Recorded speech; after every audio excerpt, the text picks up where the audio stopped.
متابعينا الأعزاء، السلام عليكم ورحمة الله وبركاته، وأهلا بكم في الحلقة الثانية من سلسلة كوجيتو الإشارة. أنا أؤشر إذا أنا موجود.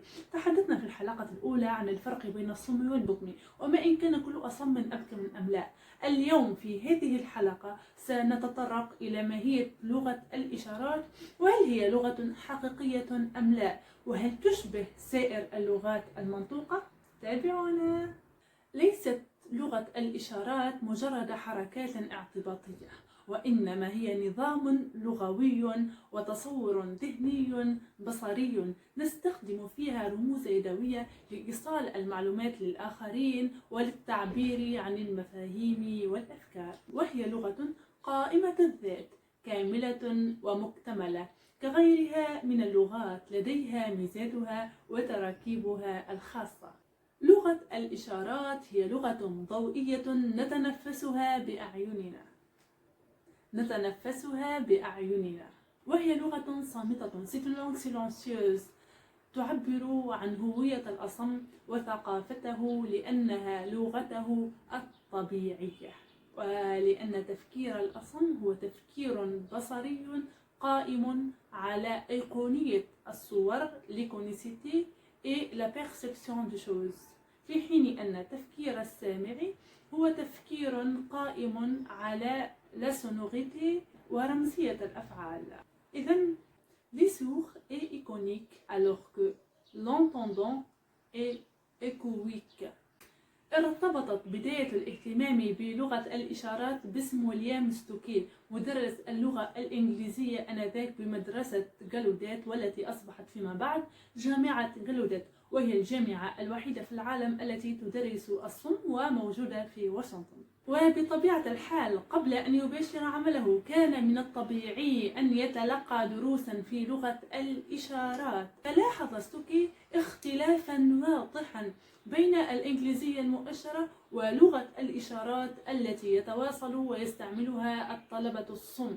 ونقصد بالإنجليزية المؤشرة أي ترجمة كل كلمة إلى إشارة، وهي ترجمة حرفية، ولكنه اكتشف أن لغة الإشارات أغنى بكثير من الإنجليزية المؤشرة، فكان هذا الأمر سببا في اهتمامه بالبحث في لغة الإشارات. سنة 1960 جمع ستوكي ملاحظاته في كتاب وأصدر عديد المؤلفات، وقام بتحليل الإشارات التي يستعملها التلاميذ الصم. وجد أنها تتشابه مع اللغات المنطوقة التي يتم فيها تجميع وحدات صوتية صغيرة غير دالة لتتحد مع بعضها فتعطي معنى بعدها. هذا بالضبط ما يحدث أيضا في لغة الإشارات، فنجد أشكالا لليد متنوعة ومواقع مختلفة وحركات متعددة. في اللغة المنطوقة لدينا مصطلح فونولوجي الذي يصف النظام الصوتي للغة معينة، ويمكن ترجمته إلى علم الأصوات التنظيمي أو علم وظائف الأصوات النطق، والذي يدرس حركات أعضاء النطق من أجل إنتاج أصوات الكلام، وهي متكونة من لفظ تعطينا صوت، أي فونيم مع فونيم يعطينا مورفيم، أي وحدة دنيا غير دالة مع وحدة دنيا غير دالة تتحد مع بعضها فتعطينا وحدة دنيا دالة. يتعين علينا أن نتساءل إذن عما إن كانت لغة الإشارات تتميز بازدواجية البناء، أي التقطيع المزدوج لا دوبل ارتيكولاسيون. وكنا قد تحدثنا آنفا مما تتكون الإشارة حسب ستوكي، وهي موقع اليد، حركة اليد، شكل اليد. كل عنصر من هذه العناصر يمثل وحدة دنيا غير دالة.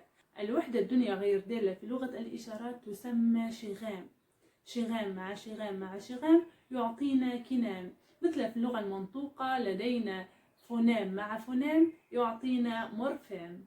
تتالت بعد ستوكي الأبحاث، ففي السبعينات أضاف باتيسون وحدة دنيا غير دالة رابعة، وهي اتجاه كف وحركة اليد. بعدها سنة 1983 أضاف بالمودي الوحدة الدنيا غير دالة الخامسة، وهي تعابير الوجه لميميك فاسيال. وبالتالي تتكون المفردة الإشارية من 5 عناصر: شكل اليد، موقع اليد، حركة اليد، اتجاه كف وإصابع اليد، وتعابير الوجه.